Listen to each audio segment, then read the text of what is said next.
Where to begin? Thunderbolts. It's fine.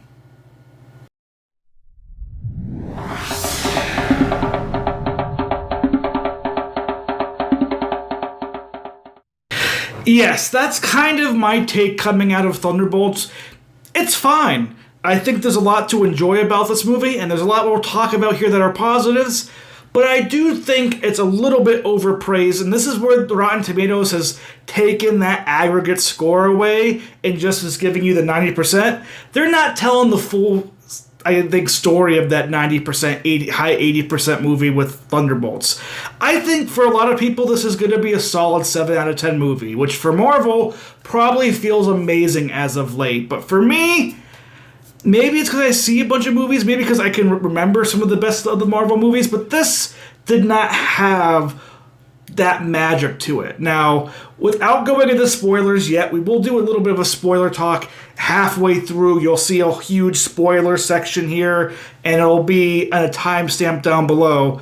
So if you don't want to see spoilers, please avoid them later on in the video. But right now, this movie, I think, does a few things well. One, it showcases that David Harbour, when given a role that needs to be charismatic, he can nail it. And him as the Red Guardian, again, just delivers, I think, the height of this movie. Alexei, as both the father to Yelena, has some very deep parts in different spots, but as well as trying to rally people together and just bring chemistry and entertainment up throughout, he was the person that felt most in character and was, I think, the best part of the movie. Right close behind him for me was Florence Pugh as Yelena Belova. Yelena, very much for Marvel, being one of the focal center points of the modern MCU.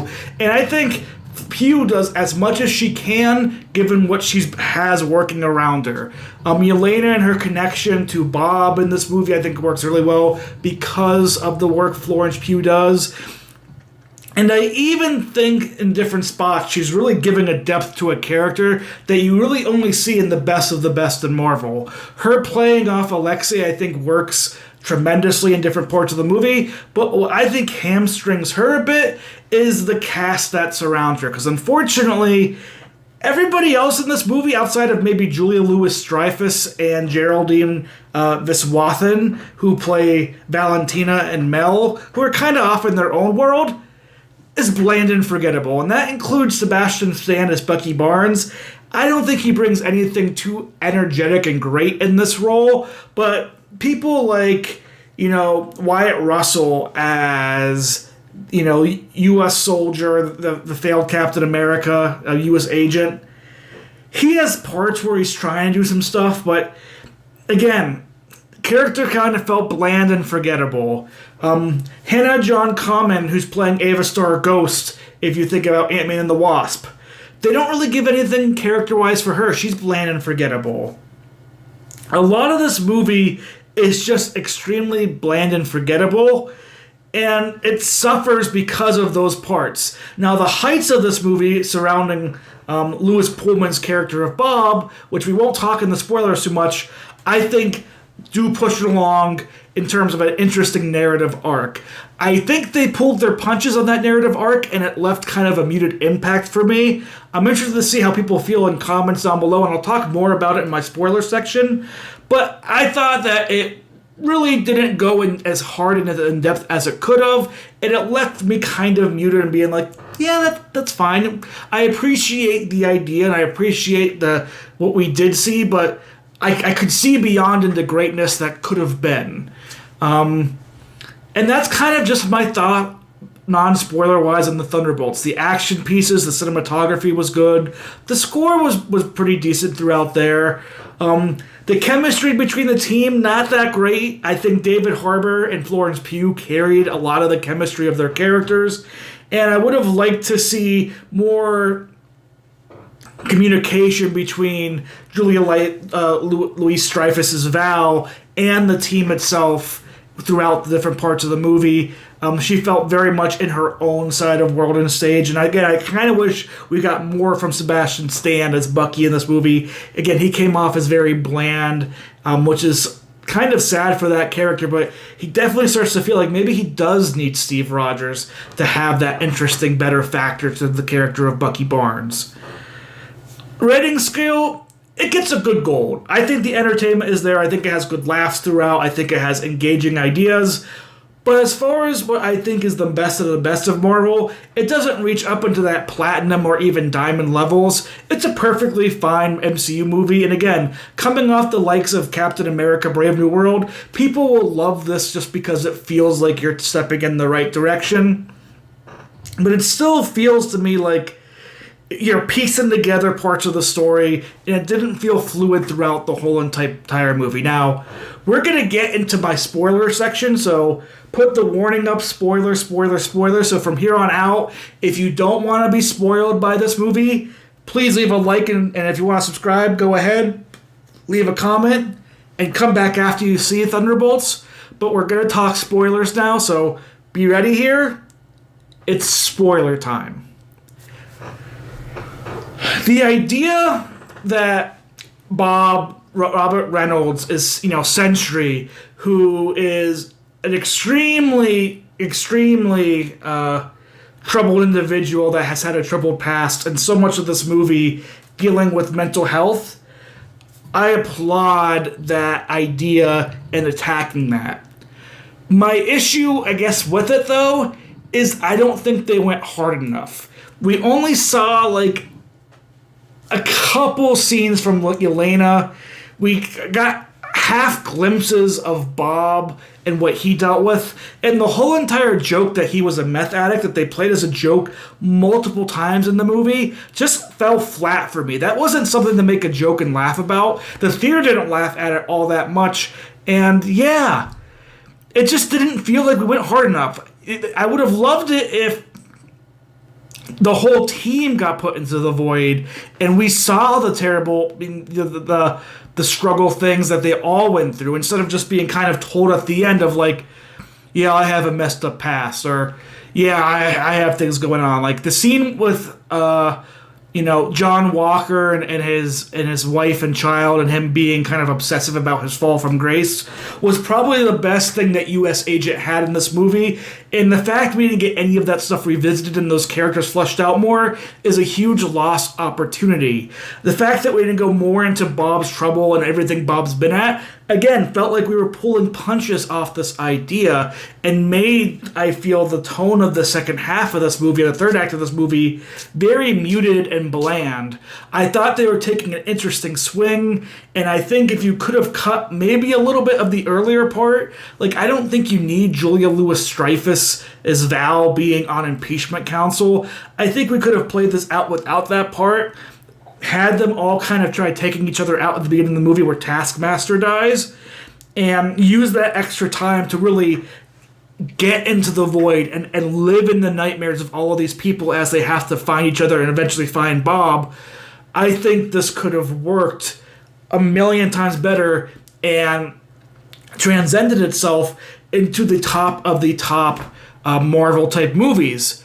But instead, we kind of got put together this very weird, not really needed, Val, is she going to jail? Is she not going to jail type storyline? And I know that's our way of trying to realize how desperate Val is, but I don't think it was needed for the character at all in any shape, way, or form. In fact, I feel like, this would have been a good time to bring in Samuel L. Jackson or in some type of a way and play off Val as kind of a new version of Nick Fury, or doing a Nick Fury type thing.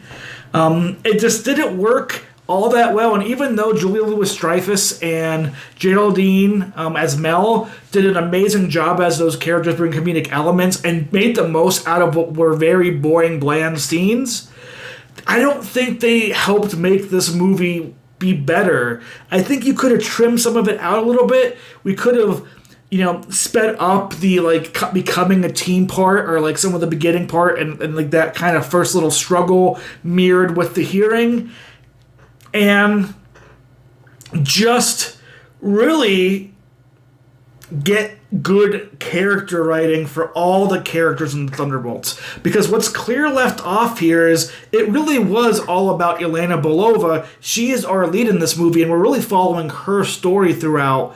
And I think in a movie where you're trying to tell a team story, it is so hard to really focus on just one person and let the whole entire team suffer. Even in movies like Guardians of the Galaxy and all their parts, they make sure to include different themes and motives and places for all members of the team. Yes, some people maybe get left out in certain movies, but you're at least hitting 3 or 4 of them. It feels like they have the chemistry together. You didn't get that with the Thunderbolts here. They lacked that chemistry, and I think this movie really struggled because of it, because I just didn't buy them as a team and the idea of the new Avengers. And I do worry David Harbour's Red Guardian, who really breathes life into that character, feels like what you're wanting him to be in the Red Guardian and like bringing life into the movie. But by the end of the post-credit scenes, he feels like he's becoming a walking meme. And I do worry they'll go a little bit too hard on the Drax side that we got of just being a walking meme for that character, when I think there's a lot more there. And this movie showed that with the Red Guardian, there is that fiery passion to be a hero and be better, that he isn't just doing this to be a stupid idiot looking for fame. And I felt the post-credit scenes, if there's one critique I'll have in it, it's that. Obviously, the conflict we're going into with Doomsday is going to be Fantastic Four arriving, probably incursions happening with the Fox X-Men universe, as well as the new Avengers and the Avengers Sam's trying to create, buffing heads, all while Doom is just puppeteering them all. And the post-credit scene seeing Fantastic Four enter the MCU world definitely leaves question marks on what's happening in their movie later this year. But yeah, this was a fine movie. It's better than things like the Marvels. It's better than, say, Captain America Brave New World. It's better than a lot of TV shows like She-Hulk, Secret War, most of the Marvel TV shows, but it isn't that great. And I do think there's a problem Marvel, for me, is starting to run into, which is now that Spider-Man is very much in New York City, and you have Daredevil doing stuff in New York City in their show, to have big events happen in New York City like we saw in this movie, and to have like next to no response for how long that event did take place from other superhero type people like Sam or somebody else, is a problem for this world. When Century becomes the Void and he is shadow roaming people, and you're having this happen in New York City, and Tom Holland Spider-Man should be there. Maybe his movie will explain why he's not. This is around the time that Fisk is technically being the mayor, I feel. I mean, they're not good with the timeline. And you have somebody like Falcon, who is almost always a quick flight away. He can get there in minutes, in my opinion. It just feels like a little bit too big of an event for nobody else to try and come and help and save. And I would have liked it if we saw some type of glimpse of something, even if you can't get Tom Holland to be hypothetically in the movie. Just give us a glimpse of Spider-Man somewhere in the world to make it feel like it's connected. Because when it's not connected, when it feels like that, you just think in the movie what's the point of having all these superheroes in and around New York? Is if when something happens in New York, they're nowhere to be seen. But yeah, that's why I kind of give it just a gold. I had a good time. I don't know if I'll ever go watch it again in theaters. And I'll watch it in my MCU watch-alongs eventually at some point, but I'm not going to look forward to be oh, that's an amazing movie. There's a lot of missed opportunities here to make it great, but I hope people go out there and enjoy it. I just felt like it pulled its punches just a little bit too much in what it was trying to do, and it led to a very bland, just basically okay, fine, good movie, instead of what could have been, I think, a great and one of the MCU's better movies. This has nothing on, when I hear this is the best movie post-Endgame, this is nothing on Guardians 3. For me, it has nothing on Wakanda Forever. Spider-Man No Way Home. Eternals, I think, is a whole lot better. Shang-Chi was a decent bit better. This kind of falls in the same of like Deadpool and Wolverine, which I know people love Deadpool and Wolverine, but I think that's a movie that like when you start watching it and you're like, you kind of depict it, you're like, it's a fine movie. It's not overly great. It's not the best Deadpool movie. I think it's just, it lives off of Easter eggy and basic comedy bits and everything around it being kind of subpar in some ways. And that's how I feel with Thunderbolts. I think if you watch this after, Guardians of the Galaxy Volume 3, you'd be like, oh, well, that was fine. That wasn't anywhere near as good as the last movie I saw, but, it was fine. And I think that's the spot. And we'll see where Fantastic Four goes. I'm not as hot on the Fantastic Four as other people are with the trailers. I think it feels... I know they're hiding stuff potential, but it feels very bland and safe, much like I've seen most of the MCU be in the last year or two. But yeah, tell me your thoughts spoiler-wise down below, and I'll see you in future videos here. We got a lot of movies coming out for summer movie season, and I look forward to covering them all here on the channel with all of you guys as well.